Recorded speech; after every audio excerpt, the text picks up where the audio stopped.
Hello friends, welcome back to KGC. In last video we had discussed what is inflation. ठीक है, तो last video में हमने inflation discuss कर लिया था कि इन्फ्लेशन क्या है। और इस वीडियो में एक्चुअली हम लोगों को देखना है कि इन्फ्लेशन का रिलेशन कैसे है इकोनॉमिक ग्रोथ के साथ। लास्ट वीडियो में हम लोग देख चुके थे कि इन्फ्लेशन क्या होता है, इन्फ्लेशन के मीनिंग क्या है और इन्फ्लेशन कैसे पॉजिटिव और नेगेटिव होता है और इन्फ्लेशन कितने टाइप्स का है। तो ये सारी चीज़ें हम लोग देख चुके हैं ऑलरेडी।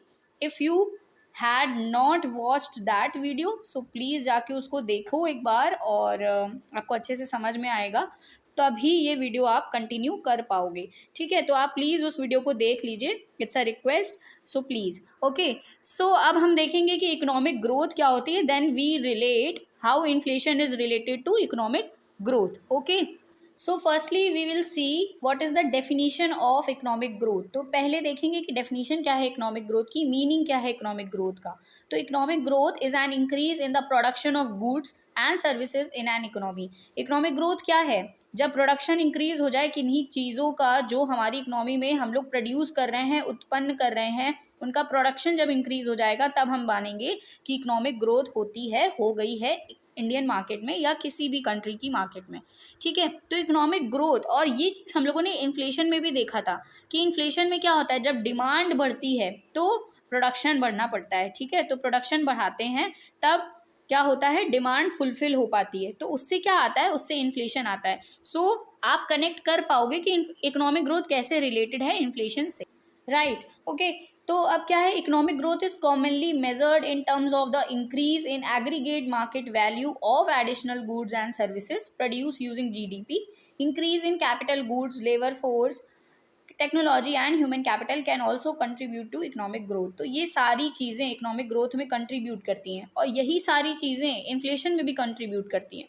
तो मैंने कल ही बताया था, कल वाली वीडियो में जो पहली वीडियो थी इन्फ्लेशन पार्ट 1, उसमें आपने देखा होगा कि इन्फ्लेशन कभी कभी पॉजिटिव भी होता है बिकॉज वो इकोनॉमिक ग्रोथ को डायरेक्टली इम्पैक्ट करता है, इकोनॉमिक ग्रोथ से डायरेक्टली रिलेट करता है, इसलिए वो पॉजिटिव हो जाता है क्योंकि हमें फाइनली चाहिए क्या, इकोनॉमिक ग्रोथ चाहिए। ठीक है, तो कैपिटल का जब प्रोडक्शन होगा, जब गुड्स का प्रोडक्शन होगा तो इकोनॉमिक ग्रोथ आती है। ठीक है, अब क्या है, अब हम ये देखते हैं कि कैसे मेज़र करते हैं हम लोग इन्फ्लेशन को। इन्फ्लेशन को मेज़र कैसे किया जाता है, क्योंकि कल हमने देखा था कि inflation year on year basis measure होता है। ठीक है, तो कैसे मेज़र किया जाता है, तो उसके दो फैक्टर्स हैं, दो चीज़ें हैं मेज़र करने की, एक है WPI एंड एक है CPI। इन दोनों को अभी हम समझेंगे। ओके, सो WPI मतलब होता है wholesale price index and CPI होता है कंज्यूमर प्राइस इंडेक्स। तो ये दोनों कैसे रिलेटेड हैं, कैसे ये इन्फ्लेशन को मेज़र करने में मदद करते हैं, तो उसको हम लोग देखते हैं। Wholesale price index and consumer price index are two crucial metrics that help in defining the prices of goods and services in the economy. Okay, तो अब हम लोग पहले CPI देखते हैं कि CPI क्या है। तो CPI मेज़र क्या करता है, CPI मेज़र करता है retail prices of goods and services. ठीक है, तो ये प्राइसेस को मेज़र करता है, कौन से प्राइसेस को, रिटेल प्राइसेस को, एक्चुअली कितना प्राइस है ये मेज़र करता है, अभी कितना प्राइस है। लाइक जो हम लोगों ने कल एग्जाम्पल लिया था कि कोई कोल्ड ड्रिंक की बॉटल है, उसका प्राइस 90 है एंड देन अभी 95 हो गया है, तो अभी कितना प्राइस है उसका, 95। ये मेज़र कौन करेगा, consumer price index. Okay, wholesale price index क्या मेज़र करेगा, चेंज इन प्राइसेस मेज़र करेगा कि पहले कितना था अभी कितना है। ठीक है, ये जो चार्ज है होलसेलर के द्वारा, ठीक है, तो ये होलसेल प्राइस इंडेक्स मेजर करता है। CPI releases on a monthly basis, CPI जो है ये हर मंथ निकलता है और होलसेल प्राइस इंडेक्स जो कि WPI है वो वीकली बेसिस पे निकलता है। CPI जो है वो गुड्स एंड सर्विसेज दोनों इंक्लूड करता है, गुड्स का जो प्राइस है वो एंड सर्विसेज का प्राइस। ठीक है, जो भी सर्विसेज है हमारी टर्शियरी सेक्टर में, जो भी सर्विस मार्केट है वो भी इसमें इंक्लूडेड होती है। बट इधर क्या है, होलसेल प्राइस इंडेक्स में सिर्फ गुड्स इन्वॉल्व होते हैं। अब कंज्यूमर प्राइस इंडेक्स में क्या होता है, it includes 8 categories of products and services, 8 categories होती हैं। और WPI में सिर्फ प्राइमरी आर्टिकल्स जो कि जो कि हम लोग बोल सकते हैं प्राइमरी मार्केट से प्रोड्यूस होते हैं, ठीक है, प्राइमरी सेक्टर से प्रोड्यूस होते हैं, वो fuel, power and manufactured goods, ठीक है, यानी सेकेंडरी भी इन्वॉल्व होता है। ठीक है, तो ये हमारा WPI मेजर करता है।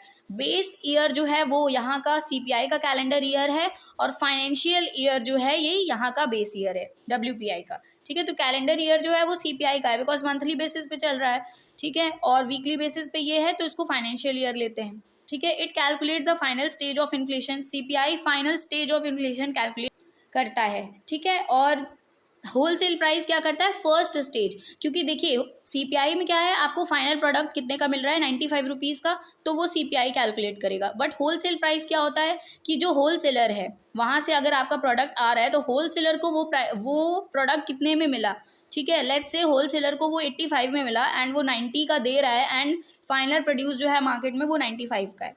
तो ठीक है, जो प्रॉफिट इंक्लूडेड होते हैं यहाँ पे, ये होलसेलर का जो प्रॉफिट है और जो शॉपकीपर है उसका क्या प्रॉफिट है, तो ये सारी चीज़ें हम WPI के थ्रू मेज़र करते हैं। तो इसलिए WPI जो है ये फर्स्ट स्टेज में ही कैलकुलेट किया जाता है और CPI जो है ये फाइनल स्टेज का है।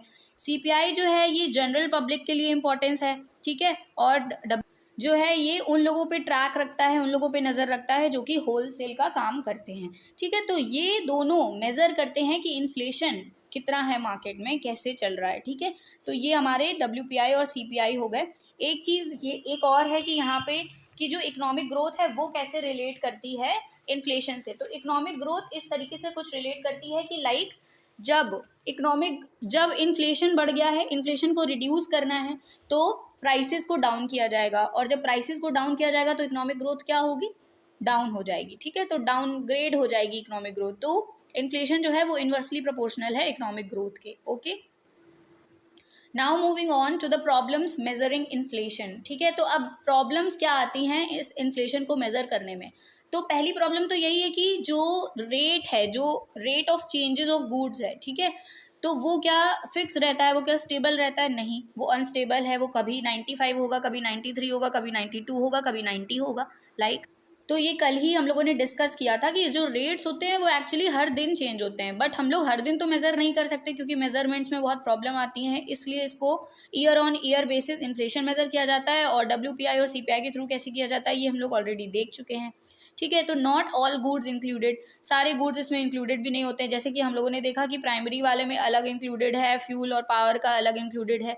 ठीक है, तो ये सारी चीज़ें, बहुत सारी चीज़ों को इंक्लूड नहीं किया जाता है, लाइक सीरियल्स वगैरह कुछ चीज़ें हैं जो नहीं इंक्लूड होती हैं। ठीक है, तो इफेक्ट्स क्या है, इन्फ्लेशन का वैरी करता रहता है। ठीक है, तो जो इफेक्ट्स हैं इन्फ्लेशन के, कितना इफेक्ट पड़ रहा है किसको, किस हाउस होल्ड, किस सेक्टर में कितना इफेक्ट पड़ रहा है, ये चीज़ वैरी करती है। दूसरा है basket of goods become outdated. ठीक है, जो बास्केट मतलब एक जो हम लोगों ने कमोडिटी बास्केट का डिस्कशन किया था कल, तो उसके जो गुड्स हैं वो आउटडेटेड हो जाते हैं। लोग उसमें गुड्स चेंज होते रहते हैं, लोग कभी कोई चीज़ लेते हैं, कभी कोई चीज़ लेते हैं शॉपिंग में, क्योंकि डिफर आता है। ठीक है, तो ये चीज़ है। शॉर्ट टर्म इन्फ्लेशन टैक्स और इंटरेस्ट रेट्स, तो शॉर्ट टर्म है इन्फ्लेशन, टैक्स रेट्स इंक्रीज हो रहे हैं, डिक्रीज हो रहे हैं।